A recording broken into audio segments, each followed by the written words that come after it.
Hi hello ಎಲ್ಲರಿಗೂ ನಮಸ್ಕಾರ. Welcome to Shri Sai Bhargavi vlogs. ಎಲ್ಲರೂ ಹೇಗಿದ್ದೀರಾ? ಚೆನ್ನಾಗಿದ್ದೀರಾ ಅಂತ ಭಾವಿಸ್ತಾ ಈ ವ್ಲಾಗ್ನ ಕಂಟಿನ್ಯೂ ಮಾಡ್ತಾ ಇದ್ದೀನಿ.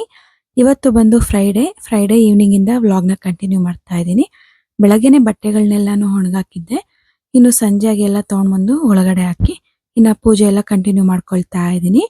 ಇವತ್ತು ಬಂದು ಹೊರಗಡೆ ಹೋಗೋ ಪ್ಲಾನ್ ಇದೆ, ಅದರಿಂದ ಬೇಗ ಬೇಗ ಪೂಜೆನೆಲ್ಲ ಮಾಡ್ಕೊಳ್ತಾ ಇದ್ದೀನಿ. రాయిడా ఎక్కడికి పోతా ఉండేది? టెంపుల్కా? ఎవరెవరు పోతా ఉండేది? అవ్వ పప్ప ఎక్కడుంది? పప్ప బుర్ర పోయింది కదా. ಟೈಮ್ ಆಯ್ತು. ಇನ್ನು ನಾವು ಬಂದು ಟೆಂಪಲ್ಗೆ ಹೊರಟಿದ್ವಿ ಫ್ರೆಂಡ್ಸ್. ನಾವು ಹೊರಡೋ ಅಷ್ಟರಲ್ಲಿ 7-7:30 ಆಗ್ತಾ ಇದೆ. ಇನ್ನು ಬೇಗ ಹೋದ್ರೆ ಆ ದೇವಸ್ಥಾನದಲ್ಲಿ ತುಂಬಾ ಜನ ಇರ್ತಾರೆ, ದರ್ಶನ ಮಾಡ್ಕೊಳಕ್ ಆಗಲ್ಲ ಬೇಗ ಅಂತೇಳಿ ನಿಧಾನವಾಗಿ ಹೊರಡ್ತಾ ಇದೀವಿ. ಹಾಗೆ ನನ್ನ ಫ್ರೆಂಡು ಬರ್ತೀನಿ ಅಂತ ಹೇಳಿದ್ಲು, ಅದರಿಂದ ವೇಟ್ ಮಾಡ್ಕೊಂಡು ಅವ್ರನ್ನು ಕರ್ಕೊಂಡು ಹೋಗ್ತಾ ಇದೀವಿ. ಅಂಡ್ ನಾವು ಹೋಗ್ತಿರೋ ದೇವಸ್ಥಾನ ಬಂದು ದುರ್ಗಾ ಪರಮೇಶ್ವರಿ ದೇವಸ್ಥಾನ. ಈ ದೇವಸ್ಥಾನ ಅಂತೂ ತುಂಬಾನೇ ಫೇಮಸ್ ವಿದ್ಯಾರಣ್ಯಪುರದಲ್ಲಿ. ಅಂಡ್ ನಾವಿವತ್ತು ದೇವಸ್ಥಾನದೊಳಗಡೆ ಬಂದಿದೀವಿ. ನನ್ ಮಗಳಂತೂ ಎಲ್ಲಾನು ನೋಡ್ತಾ ಇದ್ದಾಳೆ. ಮಮ್ಮಿ ಏನ್ ಮಮ್ಮಿ ಇಷ್ಟೊಂದು ಐಟಮ್ಸ್ ನ ಇಟ್ಟಿದ್ದಾರೆ, ಅದ್ ನೋಡ್ ಮಮ್ಮಿ ಇದ್ ನೋಡ್ ಮಮ್ಮಿ ಅಂತೇಳಿ. ಇನ್ನು ಅವಳನ್ನ ಮಾತಾಡ್ಕೊಂಡು ಹಾಗೆ ನಡ್ಕೊಂಡು ಬಂದ್ವಿ. ದೇವಸ್ಥಾನದ ಹತ್ರ ಮಾತ್ರ ತುಂಬಾನೇ ಚೆನ್ನಾಗಿ ಅಲಂಕಾರಕ್ಕೆ ಹೂಗಳಾಗ್ಲಿ ಪ್ರತಿಯೊಂದನ್ನು ಅಷ್ಟೇ ತುಂಬಾ ಚೆನ್ನಾಗಿ ಇಟ್ಟಿದ್ದಾರೆ. ಅಂಡ್ ನಾವು ಬಂದು ಶುಕ್ರವಾರ ಮಂಗಳವಾರ ಆ ಟೈಮಲ್ಲಿ ಹೋಗ್ತೀವಿ. ಇವತ್ತು ಬಂದು ಶುಕ್ರವಾರ ಅಲ್ವಾ, ಇವತ್ತು ನಾವು ನಿಂಬೆಹಣ್ಣು ದೀಪನ ಹಚ್ಚಬೇಕು ಅಂತೇಳಿ ಬಂದಿದ್ದೀವಿ. ಇಲ್ಲ ಶಾಪ್ ಮುಂದೆ ಬಂದು ಎಲ್ಲ ನಿಂಬೆಹಣ್ಣಿನ ದೀಪ ತಗೊಳ್ತಾ ಇದ್ದೀನಿ. ಇವತ್ತು ನಾನು ನಮ್ಮಮ್ಮ ಹಾಗೆ ನನ್ನ ಫ್ರೆಂಡ್ ಒಬ್ರು ಅವರು ಹಚ್ತೀನಿ ಅಂತ ಹೇಳಿದ್ರು. ನೋಡಿ ದೇವಸ್ಥಾನದ ಮುಂದೆ ಎಷ್ಟೊಂದು ದೀಪಗಳನ್ನ ಹಚ್ಚಿದ್ದಾರೆ.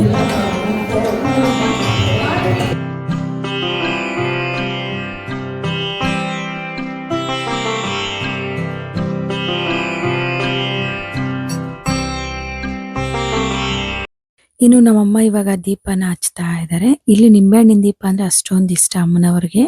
ನಿಂಬೆಹಣ್ಣಿನ ದೀಪ ಹಚ್ಚೋದ್ರಿಂದ ಮನೆಯಲ್ಲಿ ನಕಾರಾತ್ಮಕ ಶಕ್ತಿ ಆಗಿರ್ಲಿ, ಮನೆಗೆ ಕಣ್ಣಿನ ದೃಷ್ಟಿ ಬೀಳೋದಾಗಿರ್ಲಿ, ಗಂಡ ಹೆಂಡತಿ ಮಧ್ಯೆ ಕಲಹಗಳಾಗಿರ್ಲಿ, ಆರೋಗ್ಯದ ಸಮಸ್ಯೆ ಆಗಿರ್ಲಿ, ಪ್ರತಿಯೊಂದು ಇಲ್ಲಿ ಬಂದು ಪೂಜೆನ ಮಾಡಿ ಅಮ್ಮನವ್ರಿಗೆ ಈ ತರ ನಿಂಬೆಹಣ್ಣಿನ ದೀಪ ಹಚ್ಚಿ ಅಲ್ಲಿ ಒಂದು ಸ್ಲಿಪ್ ನ ಕೊಡ್ತಾರೆ. ಆ ಸ್ಲಿಪ್ ಅಲ್ಲಿ ನಮ್ಮ ಮನಸ್ಸಲ್ಲಿ ಏನ್ ಬರುತ್ತೋ, ನಮ್ಮ ಮನೇಲಿ ಏನ್ ಕಷ್ಟ ಇದೆಯೋ ಆ ಸ್ಲಿಪ್ ಅಲ್ಲಿ ಬರ್ಕೊಂಡು ಅಲ್ಲಿ ಅಮ್ಮನವ್ರ ಹತ್ರ ಕಟ್ಟೋದ್ರಿಂದ ಒಂದೊಂದಾಗಿನೇ ಈ ದೇವಸ್ಥಾನಕ್ಕೆ ತುಂಬಾ ಜನ ಭಕ್ತಾದಿಗಳು ಬರ್ತಾ ಇರ್ತಾರೆ. ನೋಡಿ 8:30 ಆಗಿದ್ರು ಬರ್ತಾನೆ ಇರ್ತಾರೆ.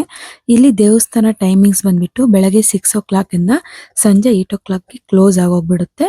ಅಷ್ಟರೊಳಗಡೆ ಬಂದು ದರ್ಶನ ಮಾಡ್ಕೊಂಡು ಹೋಗ್ಬೋದು.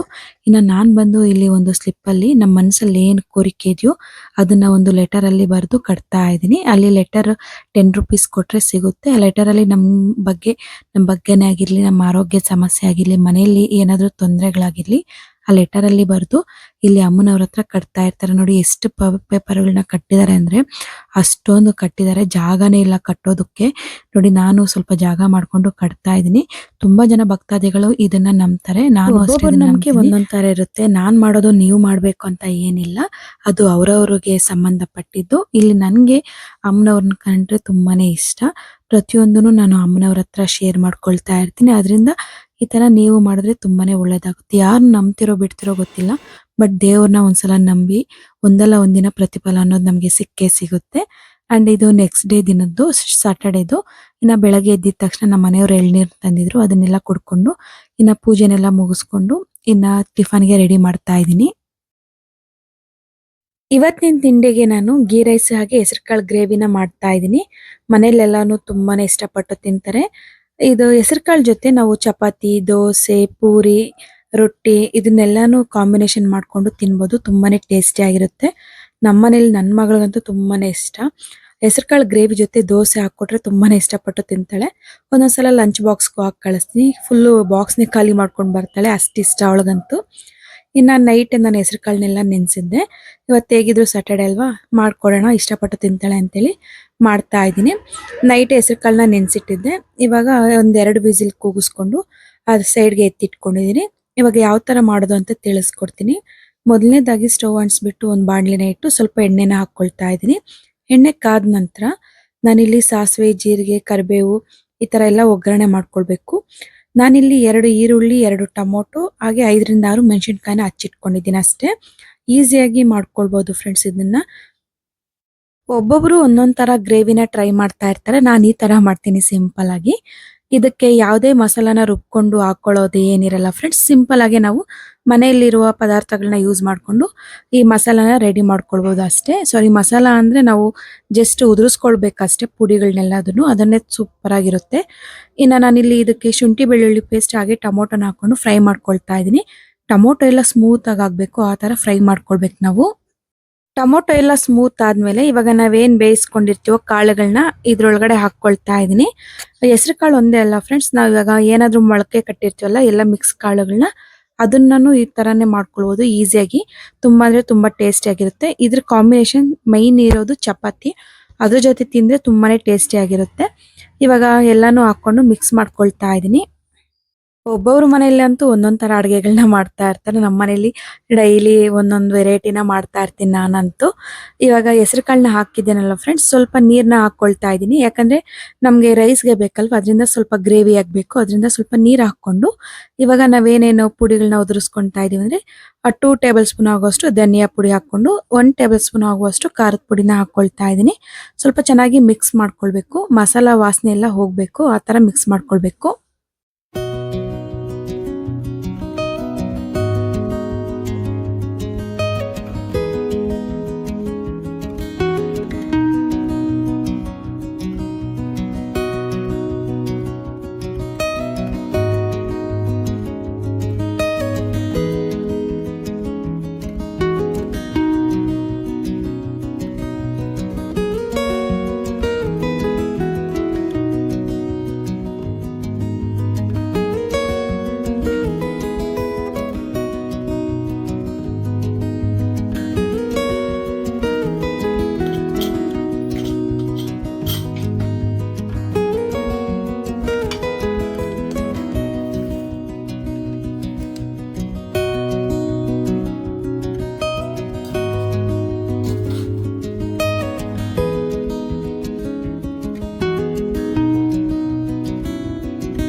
ಈ ರೆಸಿಪಿ ಅಂತೂ ತುಂಬಾ ಟೇಸ್ಟಿಯಾಗಿ ಬಂದಿತ್ತು ಫ್ರೆಂಡ್ಸ್. ನೀವು ಒಂದ್ಸಲ ಮನೇಲಿ ಟ್ರೈ ಮಾಡಿ, ತುಂಬಾ ಟೇಸ್ಟಿಯಾಗಿ ಬಂದಿದ್ರೆ ನನ್ಗೊಂದ್ಸಲ ಕಮೆಂಟ್ ಮಾಡಿ ತಿಳಿಸಿ ಹೇಗ್ ಬಂದಿತ್ತು ಅಂತ. ಇನ್ನು ನಾವೆಲ್ಲರೂ ತಿಂಡಿ ಮಾಡ್ಕೊಳ್ತಾ ಇದೀವಿ. ಇವಾಗ ರೇಣುಗೆ ಪ್ರಾಂಕ್ ಮಾಡೋಣ ಅಂತೇಳಿ ಕಾಲ್ ಮಾಡ್ತಾ ಇದೀವಿ.